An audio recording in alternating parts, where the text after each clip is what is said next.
Are you a reader looking for a good book? Or are you an author who has written a book? Good Books Online is the show that brings readers and authors together. All right, welcome to Good Books Online, the show that answers the question, have you read any good books lately? And today we're going to have a good book called A Simple Guide to Exercise Safety. We actually have the author of the book, Dana Gore. How you doing today, Dana? I'm good. How you doing?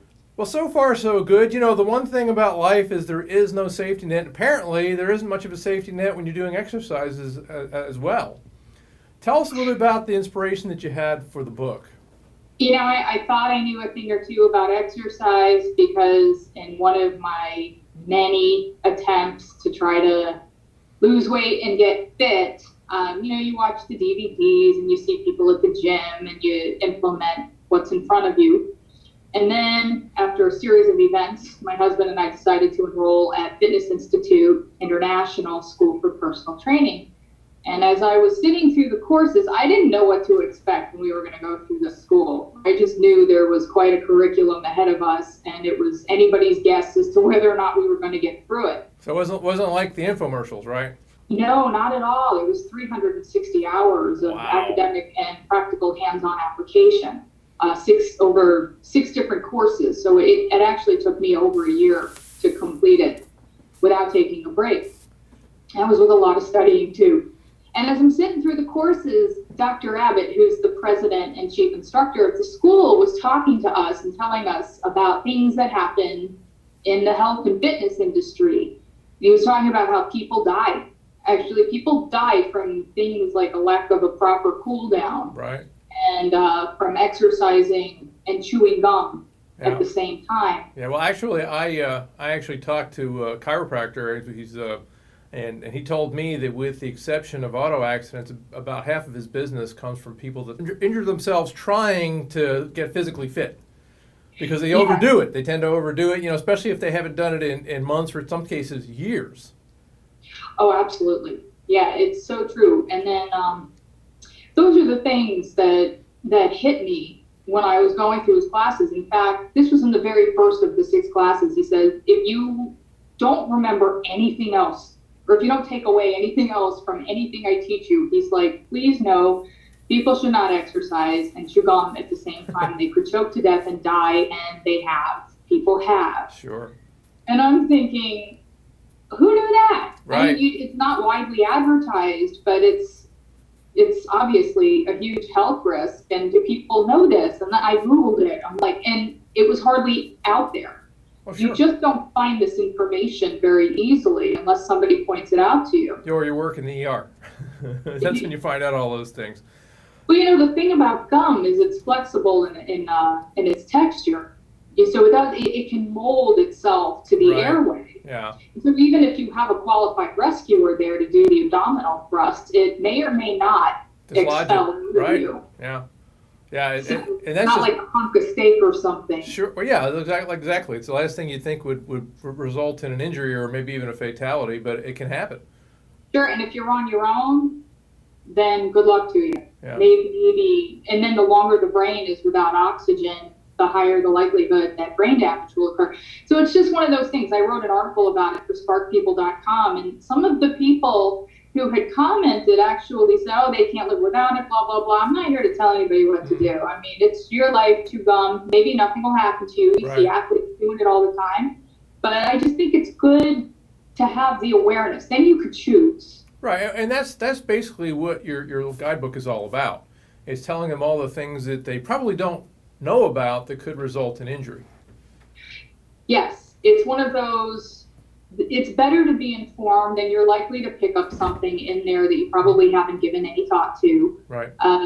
Here's a perfect example. You hear in the fitness industry, no pain, no gain. And if you think about that critically, it's like, what does that really mean? Right. So, but there is such a thing as good or bad pain. Sure. And unless you're aware of what that means and you use discernment when assessing whether or not you're in the right kind of pain, you could seriously injure yourself. Oh, yeah. It doesn't have to be that way. Well, I remember one time when I was younger, back when I was a teenager, I used to race bicycles on the weekend, and we would road race. This wasn't a track, so you had to deal with traffic. And I can remember one time pulling up to a stoplight and just putting my leg out to stay so I wouldn't fall over. And as soon as my foot hit the ground, my entire leg went into a spasm. And I went over like a tree. Luckily, I went away from traffic and not into traffic. But who would have thought that could happen? And I was a fairly accomplished road racer. It wasn't like the first race of the year or anything. It was just I had a cramp that would not quit. And I rolled around the ground for about 5 minutes, tangled in my bike until I finally could, get the cramp to stop. And like I said, I had never had that happen before, but it can happen. Oh, it can happen. And then people, if they're working with a trainer and they don't tell the trainer, hey, I've got a cramp, or I feel like I'm about to pull something, the trainer doesn't know. Well, yeah, and I think you brought up a good point there too, Deanna, because face it, your body, your ego can write a check your body can't cash. And a lot of times what people will fail to tell their trainers are a lot of their physical limitations, because probably more guys than anything. We're kind of macho, right? And we don't want to admit, that we have any type of an existing condition or an old injury. And that could also result in an injury. And in fact, it'll probably result in your training telling you, why did you tell me that? Yeah, a personal trainer cannot read a client's mind. And there's actually a chapter in the book that talks about that. Don't keep secrets from your trainer. Exactly. Your trainer's not going to know. Yeah, they don't have ESP, right? A long arm plank if you didn't tell them, I broke my wrist last year. Sure. But then again, there are a lot of trainers that don't request a detailed medical history either. So it goes twofold. It's just about communication and being open and honest. And you brought up the ego. And my favorite chapter, and I think the most important chapter in this book, is chapter 1 about assuming personal responsibility. Right. And this really just it goes to show how we make decisions. So when you were talking about going through those exercise programs or the infomercials and trying to do a lot if you've taken a long break or if you're not in the right shape to do these get fit in 60 or 90-day programs, then you're putting yourself in a position, you're making this decision to include wellness into your life to better yourself and better your body, but it's coming from this emotionally turbulent place. And when we make these kinds of decisions, they're not deliberate, you're not using critical thinking, you're doing it from a place of, I hate myself, I have to fix it immediately. Right. And then you throw yourself into these programs that are probably not tailored for you. Doesn't mean they can't be at some point, but they're not now. Well, I also think that hero. Yeah, and I also think that Americans particularly are ingrained to instant gratification. It's kind of like what we look for, which is why people buy all these exercise programs and equipment and diet programs and equipment from infomercials, because the infomercials make it look so easy and so cool. But what you don't realize is most of the people they have on the infomercials are professionals. They are, or they're just in really good shape. And I'm not knocking any of the infomercials. Right. I'm not knocking anybody, right. and I never will. You have to take things with a grain of salt. And again, if you're not talking to your physician before jumping into some exercise program, even the best exercise program out there could result in harm. Sure. It really can. And sometimes you can still do all the right things, right, and you can still trip and fall and hurt yourself. Right. So it's J.C. Santana, who taught our functional training specialist course, had said something to the effect of the difference between the poet and the illiterate is that the poet knows where the comma goes, even if they choose not to use it. It was something to that effect. And I can't tell you how often I reflect back to that statement, and it just goes down to awareness. You may or may not use the information. You may or may not need the information, but it's good to have it. Absolutely. So, because when the only time you can ever truly make a free will choice is when you have as much information as possible. But not only that, when you're in a state of mind to where you can absorb that information properly. It's the same thing. You can eat a huge meal, but if your digestive system doesn't actually work properly, you're not going to absorb all the nutrients. Right. So what I'm trying to recommend through the book is balance and genuine thought and recognizing that our emotions dictate our decisions.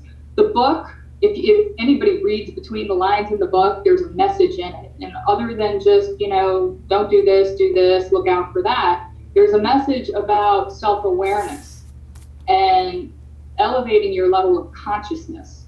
It's about a paradigm shift. True wellness is about a paradigm shift. It's not about whether or not you can look like a fitness model, or whether or not, this person's going to want to date you or hire you or anything. Those are secondary, not important things. This is about, how do I truly care for myself, and what deliberate, educated, and informed decisions am I going to make to do this the right way? Right. That's what the book is about. Sure. Filled with all these little anecdotes to help you do it properly. Speaking of doing it the right way, Dana, let's say somebody is looking to start working with a fitness trainer. What questions do you need to ask any professional to find out if they're right for you?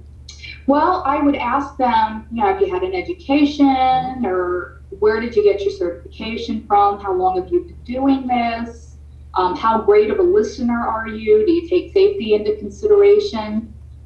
Those are just off the top of my head. Those are the things that would matter. Do you think maybe you want to also watch them doing some training with someone else to find out if it's for you? Because, for instance, I remember I was considering working with this one fitness trainer, and when I saw the workout he was doing, I realized right away there was no way I was going to be able to get through that kind of training. It was way too intense for me. Hey, that's a great idea. If the person that you're training doesn't mind having an observer, then, if the trainer's cool with it, the client's cool with it, then it doesn't hurt. Yeah. Because you want to know whether you're going to do some stretches, or we're talking about Marine boot camp here, and every trainer sort of has their own style of training. They do. And you know what? There's a client for every style of training, correct, too. But it might not be you. It might not be you. Right. And I would say, if you have like a network of people, then your best bet would be to refer it out to somebody that you know can take care of that person. They've got the skills to do it, or they might specialize in that. Then everybody has built up trust, and maybe this client won't be for you, but maybe their friend will. Correct. But, like I said, seeing is believing, and because I can remember, again, from, my younger days when I used to be into martial arts, and, sometimes you would get injured in those types of classes, even though they're, very well trained, and you've got professionals working for you. So particularly as we age, sometimes things that we would have done when we were younger aren't really appropriate for us. And that's the other thing that your trainer has to be able to tell you. You don't want to go there at this point, because you're risking a lot of injury.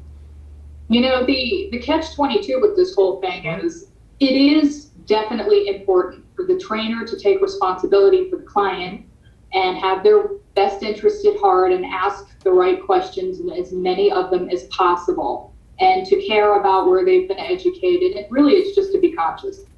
But it's also up, and that's really what the book is about. Right. It's about the client taking responsibility for themselves. Look, we live in a world where we count on other people to make our decisions for us.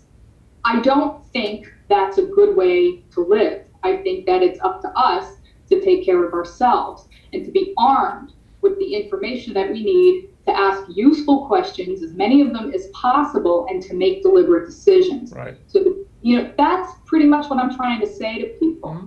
And again, it takes a paradigm shift. It's a non-victim mentality. It's an, I am in charge of my well-being, and I'm going to do this the right way, and I'm thinking clearly, and that's how I'm going to go about my decision-making. Okay. So, now, I understand also you're getting ready to write a follow-up book. I have started it. I don't have a title for it yet. That usually comes last. But I'm writing a book about, I guess you could say it's about weight loss. Right, the other half of the equation. From the standpoint of the internal paradigm shift. Mm-hmm. That's what it is. That's what it is all about. I was over 200 pounds. I had every eating disorder there was. I know what it's like to go back and forth with the weight loss, and then you regain it. I'm going by my own personal experience. It's not just the education, it's the experience. And I'm like, what constitutes balance? How did I have to change the way I looked at things in order for the things I looked at to change? So I picked that up from Wayne Dyer. It makes a lot of sense. Okay. Well, that's what I'm going to share in the book. That's great. And your current book, A Simple Guide to Exercise Safety, you probably have it right there. You can hold it up. You can also read some sample chapters, and you'll be able to see this interview on goodbooks.online. Till next week, gang. Make sure if you exercise, you're doing safe exercising. Read Dana's book again. You can find it on Good Books Online.